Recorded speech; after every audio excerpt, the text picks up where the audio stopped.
mendukung upaya tersebut. Indonesia juga memiliki sumber daya manusia yang kompeten yang dapat membantu memenuhi kebutuhan tenaga kerja terampil di Australia. Untuk itu saya mengusulkan perluasan Mutual Recognition Agreements bagi sertifikasi profesi, sehingga para profesional Indonesia dapat berkontribusi lebih banyak bagi perekonomian Australia. Sebagai penutup, saya mengundang Perdana Menteri Albanese untuk menghadiri Ocean Impact Summit di Bali pada bulan Juni tahun ini.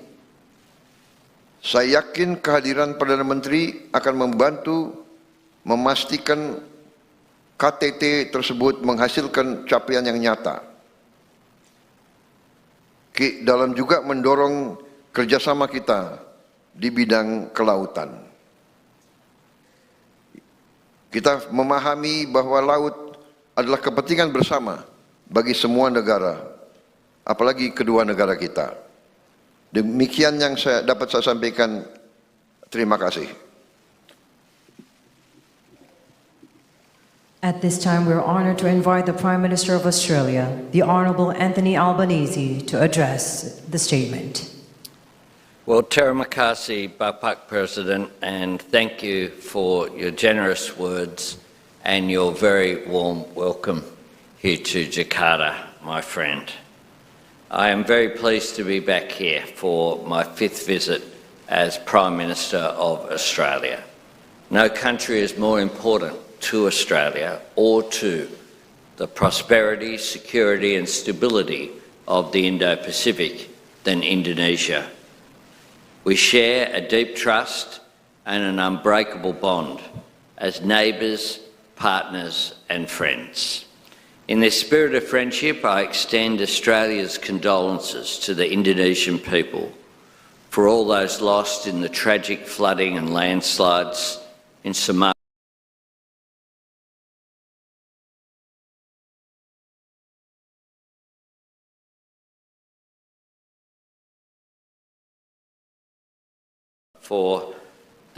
And the people of Indonesia for the condolences that were extended to the Australian people following the Bondi attack in December last year. In November last year, I had the honour of hosting you in Sydney. There we announced the substantive conclusion of negotiations for a new bilateral treaty on common security. And today we have signed the Treaty of Jakarta 2026. The treaty reflects the close friendship, partnership and deep trust between our two nations under our comprehensive strategic partnership. It builds on a history of defence cooperation dating back 3 decades to the Keating and Suharto governments, which was signed back in December 1995.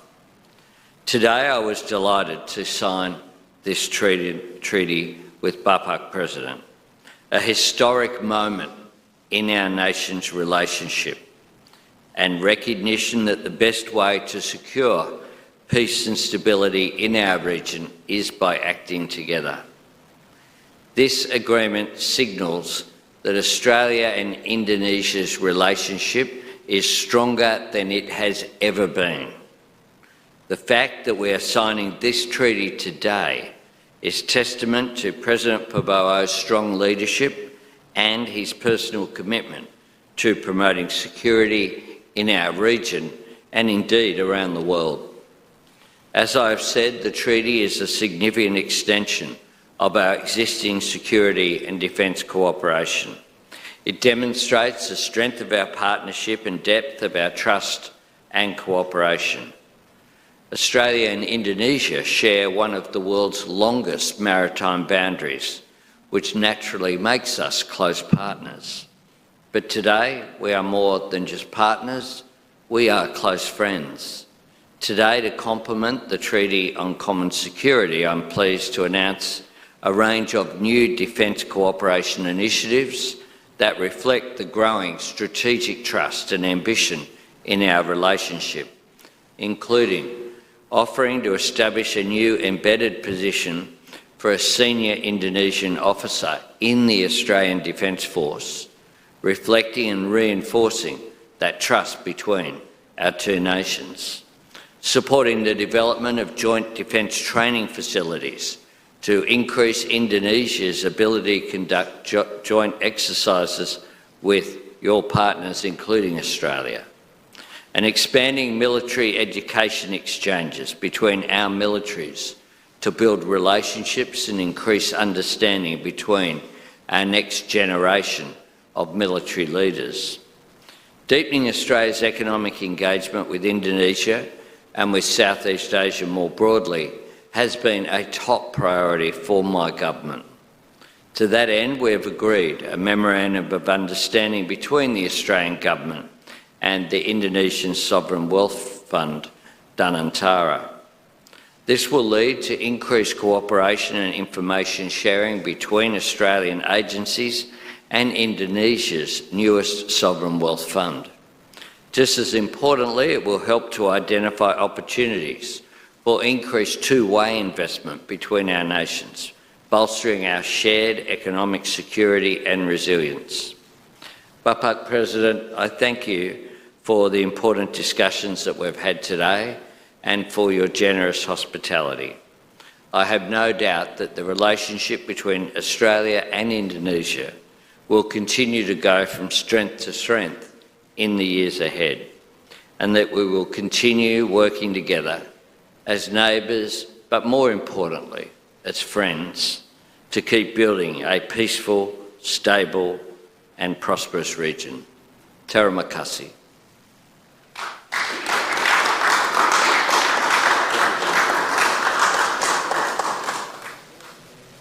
Excellencies, distinguished delegates, members of the press, the joint press statement has concluded. The President of the Republic of Indonesia and the Prime Minister of Australia will now proceed to the veranda room for luncheon, followed by the members of the official delegates. Thank you. Ya, saudara, baru saja berakhir yakni terkait dengan pernyataan pers secara bersama yang disampaikan oleh